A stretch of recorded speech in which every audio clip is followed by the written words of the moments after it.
Hello friends, welcome back to the Manzil Bharat. कैसे हैं आप सब? I hope you all are fine.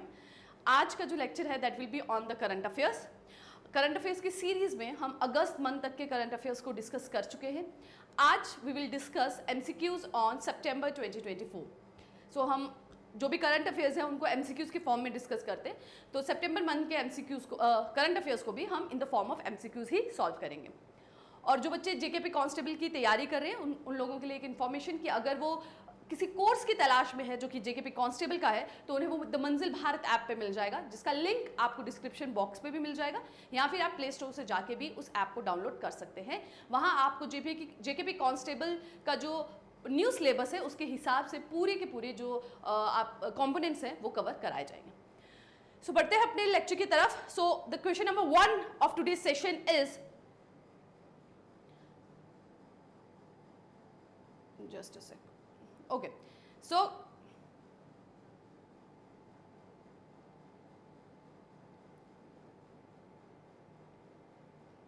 Question number 1 कहता है which ministry administers the prime minister employment generation programme. आपको बताना है कि ये जो पर्टिकुलर प्रोग्राम है prime minister employment generation programme, ये किस मिनिस्ट्री के अंडर आता है। Ministry of finance, ministry of micro small and medium enterprise, ministry of commerce and industry, या ministry of labour and employment. अगर आपने ये पर्टिकुलर प्रोग्राम के बारे में आपको नहीं पता है तो आप गलत आंसर मार्क कर सकते हैं, ये सोचते हुए कि because it is related to employment, रोजगार से रिलेटेड है, तो it may be comes under the ministry of labour and employment, but the correct answer is it comes under ministry of micro small and medium enterprise. जो लघु उद्योग हैं उनके growth को प्रमोट करके इस एम्प्लॉयमेंट जनरेशन प्रोग्राम को जो है लॉन्च किया गया है। ठीक है, तो ये किसके अंदर आता है? Ministry of micro small and medium enterprise. Question number 2 की तरफ बढ़ते हैं। What is the purpose of the multi dimensional vulnerability index launched by the UN general assembly. United nation general assembly द्वारा एक इंडेक्स लॉन्च किया जाता है जिसका नाम है multi dimensional vulnerability index. Vulnerable classes वो होती हैं जो आप एक तरह से कहें कि किसी भी तरह का अगर शॉर्ट कमिंग्स हो या किसी भी तरह की कमी हो, वो बहुत ज़्यादा वल्नरेबल है, बहुत ज़्यादा एक्सपोज्ड है किसी भी तरह के खतरे को लेकर, चाहे फिर वो फाइनेंशियल हो, इकोनॉमिक हो, आप फिजिकल बोले, सोशल कहें, हर तरह के खतरे के लिए वो सबसे ज़्यादा एक्सपोज्ड है। ठीक है, तो वो आ जाते हैं उसमें। सो आपको बताना है वल्नरेबल क्लासेस इस कैटेगरी में आते हैं, तो वल्नरेबिलिटी का भी वही मतलब है कि जिसमें सबसे ज्यादा जो कि खतरे के लिए एक्सपोज्ड हो। ठीक है, तो आपको बताना है यूएन जनरल असेंबली द्वारा ये जो पर्टिकुलर इंडेक्स निकाला जाता है उसका मेन मकसद क्या है। To increase trade opportunities for small island developing states, to assist small island developing states in securing low interest financing, to promote cultural exchange among small island developing states, to provide humanitarian aid to small island developing states. So ये जो multi dimensional vulnerability index है इसका main मकसद क्या है ये आपको बताना है। Multi dimensional vulnerability index launched by UN general assembly.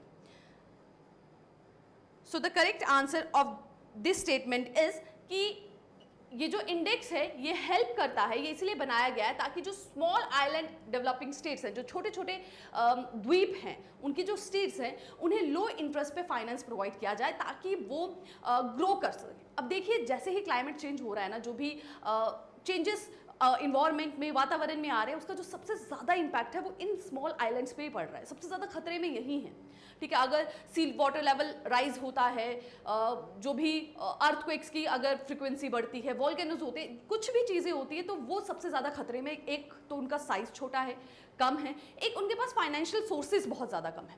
तो ये जो पर्टिकुलर इंडेक्स है यूएन जनरल असेंबली द्वारा जो लॉन्च किया जाता है उसका मेन मकसद ये है कि कम इंटरेस्ट पे उनको फाइनेंस प्रोवाइड किया जाए ताकि वो सिक्योरिटी के लिए, अपनी डेवलपमेंट के लिए उस फंड्स को जो है यूज कर सके। So correct answer will be option number B. बढ़ते क्वेश्चन नंबर 3 की तरफ। क्वेश्चन नंबर 3 कहता है which messaging platform is associated with Pavel Durov. आपको बताना है ये जो पर्सन है जिनका नाम है पावेल दुरोव, ये कौन सी मैसेजिंग प्लेटफॉर्म के साथ एसोसिएटेड हैं।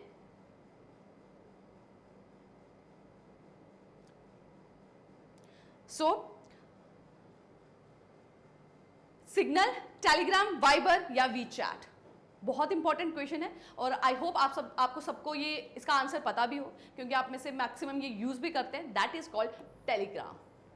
ठीक है, हमारी भी जितनी भी पीडीएफ है, जो भी लेक्चर्स यहाँ पे यूट्यूब पे अपलोड होते हैं, उनकी सारी पीडीएफ जो है ना आपको हमारे टेलीग्राम चैनल पे मिल जाएंगी। उसका लिंक भी आपको डिस्क्रिप्शन बॉक्स में प्रोवाइड करा दिया जाएगा।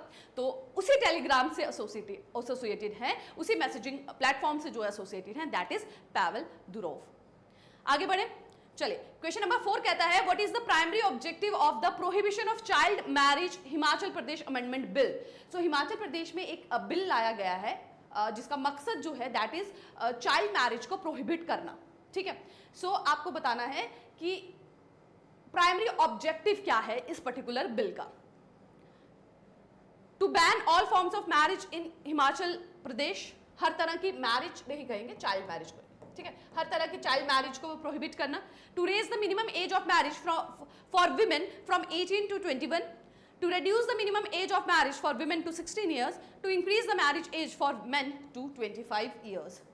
तो इसका जो मेन मकसद है that is to raise the minimum age of marriage for women from 18 to 21 years. 18 से 21 साल उनकी एज बढ़ा देना, यही मकसद है इस पर्टिकुलर एक्ट का, बिल का जो लाया जा रहा है। ठीक है, अभी तक जो भी ऑल्दो नेशनल लेवल पे भी ये काम किया जा रहा है कि जो गर्ल्स हैं उनकी भी मिनिमम मैरिजेबल एज जो है उसे बढ़ा दिया जाए, 21 कर दिया जाए, बट अभी वो पास नहीं हुआ है। उसी हिसाब से हिमाचल प्रदेश भी इसी लाइन पे एक्ट करते हुए इस पर्टिकुलर बिल को लाया गया है, जिसमें ये कहा गया है कि जो विमेन्स हैं उनकी मिनिमम एज जो है 18 से बढ़ाकर 21 कर दी जाए। बढ़ते नेक्स्ट क्वेश्चन की तरफ, that is question number 5। Question number 5 कहता है, okay, which Indian state is home to the Kakrapar nuclear power plant? आपको बताना है कौन सी स्टेट है जहां पर काकरापार न्यूक्लियर प्लांट जो है वो सिचुएटेड है। ऑप्शन है महाराष्ट्र, गुजरात, तमिलनाडु,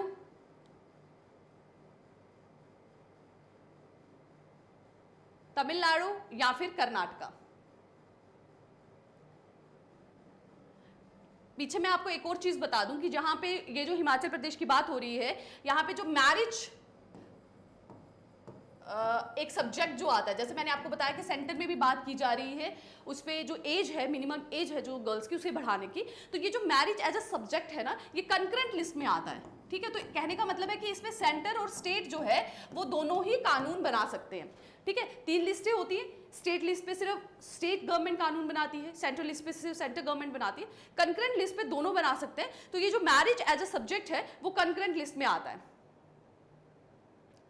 ठीक है, और ये जो मिनिमम एज थी, दैट इज एज जो फर्स्ट टाइम सेट की गई थी गर्ल्स के लिए और बॉयज के लिए, that was by Sharda act, जो कि लाया गया था 1929 में। फर्स्ट टाइम जो minimum age for the marriages establish की थी, that was by Sharda act in 1929। ठीक है, तो इस क्वेश्चन का आप जवाब दीजिए। दैट इज क्वेश्चन नंबर 5 में काकरापार न्यूक्लियर पावर स्टेशन जो है वो कहां पर स्थित है? तो इसका सही आंसर है that is in the Gujarat. ठीक है, क्वेश्चन नंबर 6 की तरफ बढ़ते हैं। क्वेश्चन नंबर 6 कहता है which two government are involved in the green strategic partnership that led to the establishment of SLCR in Varanasi? तो आपको बताना है वो कौन सी 2 कंट्रीज हैं जिन्होंने मिलकर SLCR को एस्टैब्लिश किया है इन द वाराणसी।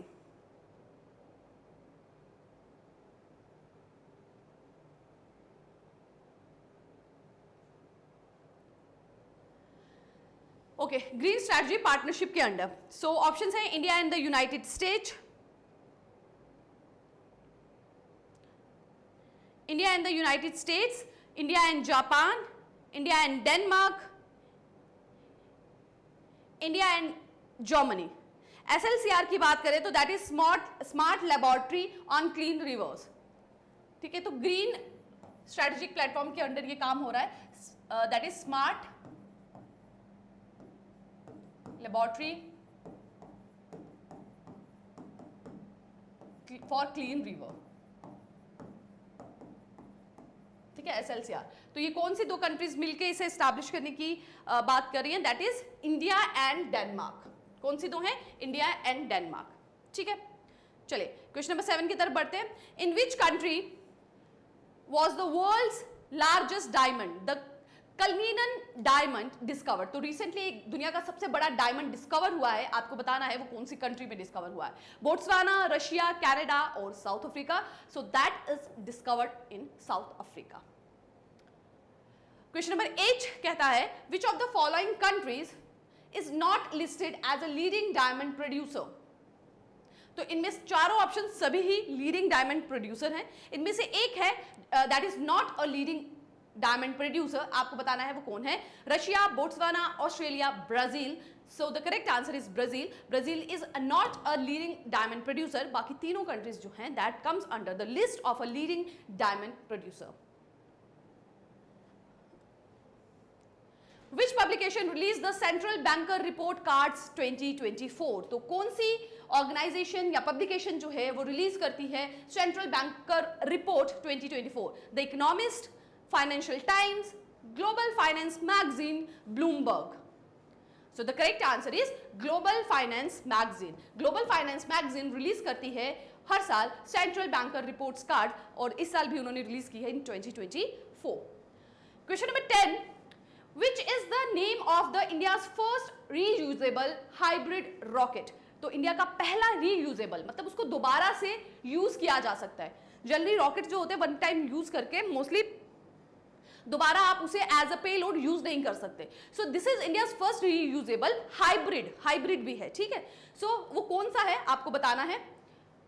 रूमी 1, आर्या 1, विक्रम 1, अस्त्र 1। सो दैट इज रूमी 1।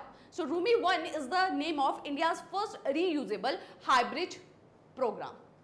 ठीक है, अगर बात करें कि कौन सी ऑर्गेनाइजेशन ने इंडिया के साथ कोलैबोरेट किया है इस पर्टिकुलर रॉकेट को बनाने के लिए, सो दैट इज मार्टिन ग्रुप। ठीक है, इस ग्रुप का भी आप नाम याद रखें, मार्टिन ग्रुप। इस ग्रुप ने इंडिया के साथ कोलैबोरेट किया है इस रॉकेट को बनाने के लिए। ठीक है, मार्टिन ग्रुप ने। क्लियर है? चलिए क्वेश्चन नंबर 11 की तरफ बढ़ते हैं। When was the Asian Development Bank established? इस साल इसकी मीटिंग हुई थी एशियान ग्रुप्स की। सो उसी से रिलेटेड ये क्वेश्चन है। एशियन डेवलपमेंट बैंक जो है वो कब एस्टैब्लिश हुआ? 1960 में, 1966 में, 1972 में या 1980 में? The correct answer is 1966. Asian development bank जो है दैट वाज एस्टैब्लिश इन 1966। और बात करें कि इसके अभी कितने मेंबर्स हैं, तो प्रेजेंटली एडीबी में 68 मेंबर्स हैं। एशियान के मेंबर्स की बात नहीं हो रही है, ये एडीबी की that is Asian development bank की बात हो रही है। हेडक्वार्टर्स की बात करें तो एडीबी का हेडक्वार्टर्स कहां है? ये भी आपको पता होना चाहिए, मनीला, फिलीपींस में, मनीला में। ठीक है, क्लियर हो गया। मेंबर 68 है, 1966 में ये एस्टैब्लिश हुआ था और headquarter is Manila, Philippines.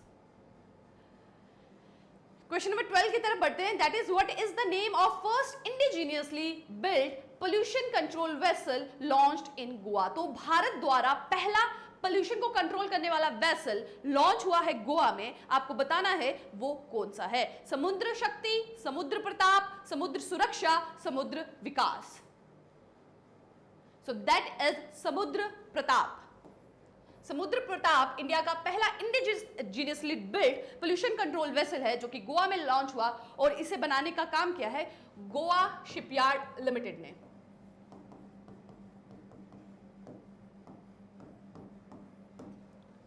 Clear? चलिए क्वेश्चन नंबर 13 की तरफ बढ़ते हैं। which country is the only landlocked country in Southeast Asia? Landlocked क्या मतलब होता है? लैंडलॉक्ड का मतलब है जो चारों तरफ से जमीन से कवर है। ठीक है, कहीं से भी वो किसी सी के साथ कनेक्टेड नहीं है, तो चारों तरफ से वो लैंड से बंद है, लैंड लॉक्ड है। साउथ ईस्ट एशिया की आपको वो कंट्री बतानी है, और वो सिर्फ अकेली वही कंट्री है जो लैंड लॉक्ड है। तो बताइए क्या है उसका नाम? Thailand, Cambodia, Vietnam, Laos. So that is Laos. Clear? So आप मुझे बताएंगे कि ये कौन से इंटरनेशनल ऑर्गेनाइजेशन का एक इंपॉर्टेंट मेंबर भी है, या आप मुझे कमेंट सेक्शन में आंसर बताएंगे। आपके सिलेबस में ये मेंशन भी है, कांस्टेबल के सिलेबस में वो पर्टिकुलर ऑर्गेनाइजेशन मेंशन भी है। चले, next is what is the capital of Laos. तो Laos is the only landlocked country in the South East Asia. अब आपको उसकी कैपिटल के बारे में बताना है, capital city. So that is Vientiane, ठीक है, जैसे भी इसे प्रोनाउंस करते हैं, वियतियाने, ठीक है। I hope this pronunciation is correct. चलिए आगे बढ़े क्वेश्चन नंबर 15 की तरफ। That is which authority operates the उड़ी हाइड्रो इलेक्ट्रिक प्रोजेक्ट। उड़ी हाइड्रो इलेक्ट्रिक प्रोजेक्ट जो है वो किस ऑर्गेनाइजेशन या अथॉरिटी कोऑपरेशन के अंडर आता है? State electricity board, private power company, national hydro electric power cooperation limited, या सेंट्रल पावर अथॉरिटी। सो उड़ी hydro electric power comes under NHPC, NHPC, that is National Hydroelectric Power Corporation Limited. Where is the Uri hydroelectric project located? आपको बताना है ये particular project जो है ये कहां पर लोकेटेड है।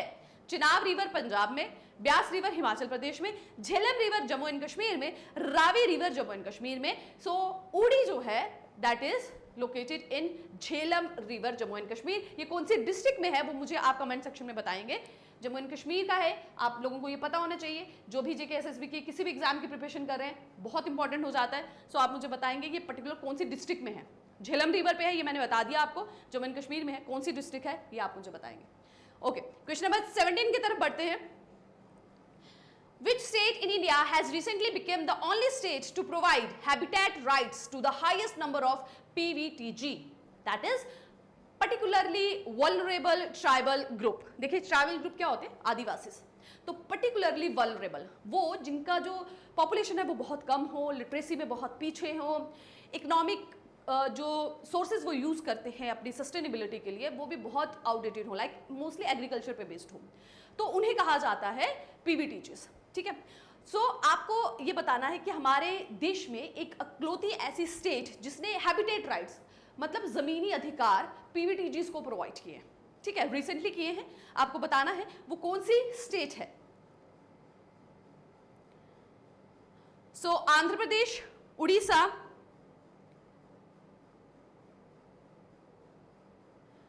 Tamil Nadu, Andhra Pradesh, Tamil Nadu, Orissa, Madhya Pradesh. So the correct answer is Orissa. Orissa is the state जिसने इन्हें प्रोवाइड किए हैं हैबिटेट राइट्स। और PVTGs की बात करें तो there are total 75 PVTGs in India, ठीक है, 75 पर्टिकुलरली वल्नरेबल ट्राइबल ग्रुप्स हैं पूरे भारत में। Question number 18, what does INCOIS stand for? INCOIS से क्या फुल फॉर्म है इसकी वो आपको बताना है। Indian National Centre for Ocean Studies, Indian National Centre for Ocean Information Services, Indian Network for Coastal and Oceanic Information Systems, Indian National Council for Oceanic research.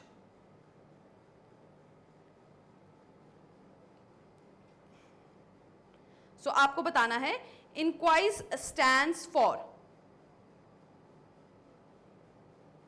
so it is Indian National Center for Ocean Information and Services, Indian National Center for Ocean Information and Service। कभी tsunami वगैरह हो उसकी warning वगैरह देने का भी काम जो है यही सेंटर करता है, that is INCOIS Indian National Centre for Ocean Information and Service. Question number 19 की तरफ बढ़ते हैं। Which organisation executed operation Chakra third in coordination with the CBI? CBI के साथ एक ऑपरेशन जो है एग्जीक्यूट किया किस ऑर्गेनाइजेशन ने जिसका नाम है चक्रा थर्ड? नेशनल सिक्योरिटी एजेंसी ने,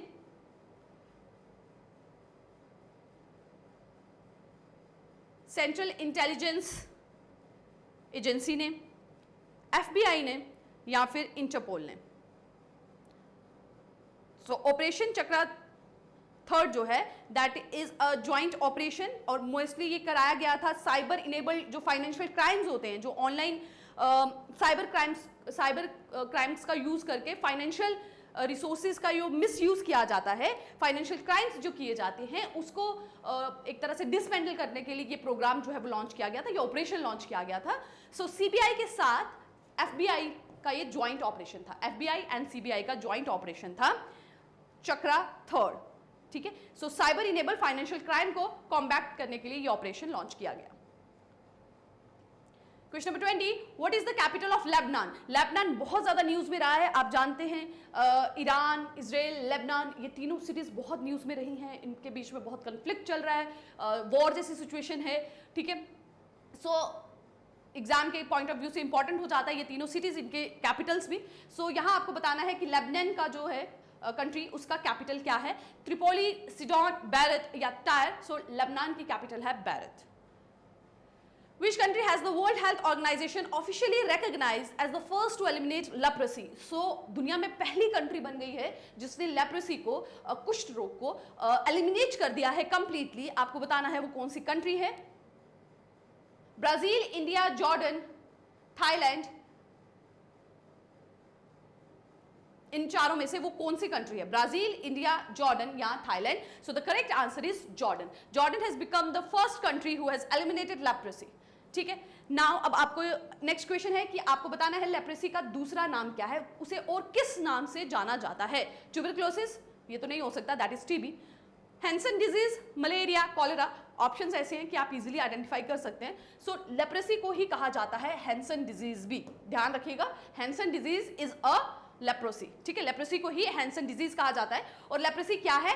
it is a bacterial disease, ठीक है। एक बैक्टीरिया से ये कॉज होती है, बैक्टीरियल डिजीज है ये।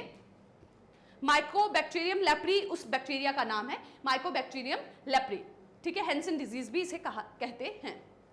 What is the theme of the स्वच्छता ही सेवा कैंपेन फॉर 2024? सो 2024 का स्वच्छता ही सेवा कैंपेन जो है उसका थीम क्या है, आपको ये बताना है। क्लीन इंडिया, ग्रीन इंडिया, स्वभाव स्वच्छता, संस्कार स्वच्छता, cleanliness is next to godliness, Swachh Bharat, स्वस्थ भारत। सो 2024 का जो स्वच्छता ही सेवा कैंपेन लॉन्च हुआ है उसका थीम है स्वभाव स्वच्छता, संस्कार स्वच्छता। Question number 24, Who was the first person to conduct a space walk? आपको बताना है पहला वो पर्सन जिसने स्पेस वॉक, ठीक है, अंतरिक्ष में वॉक, पहला पर्सन कौन है? Neil Armstrong, Buzz Aldrin, Alexei Leonov, Yuri Gagarin. So the correct answer is Alexei Leonov. So the last question of today's session is, who chaired the first meeting of the governing board of Anusandhan National Research Foundation? So Anusandhan National Research Foundation की पहली meeting किसने, उनकी जो पहली board meeting थी उसको किसने chair किया? Ministry of science and technology, president of India, prime minister या फिर chief minister of state? So ANRF की पहली जो मीटिंग है उसकी जो फर्स्ट मीटिंग जो है उसको चेयर करते हैं, सॉरी चीफ मिनिस्टर नहीं, it's prime minister, not chief minister, it's prime minister. Clear? So that is it for today's session. आज हमने कुछ इंपॉर्टेंट MCQs को डिस्कस किया, that was based on the current affairs of September 2024। Next video lectures में जो भी remaining topics रह गए हैं related to the September 2024 current affairs उसे हम डिस्कस करेंगे। So that is it for today's lecture. Thank you very much, take care and keep working hard.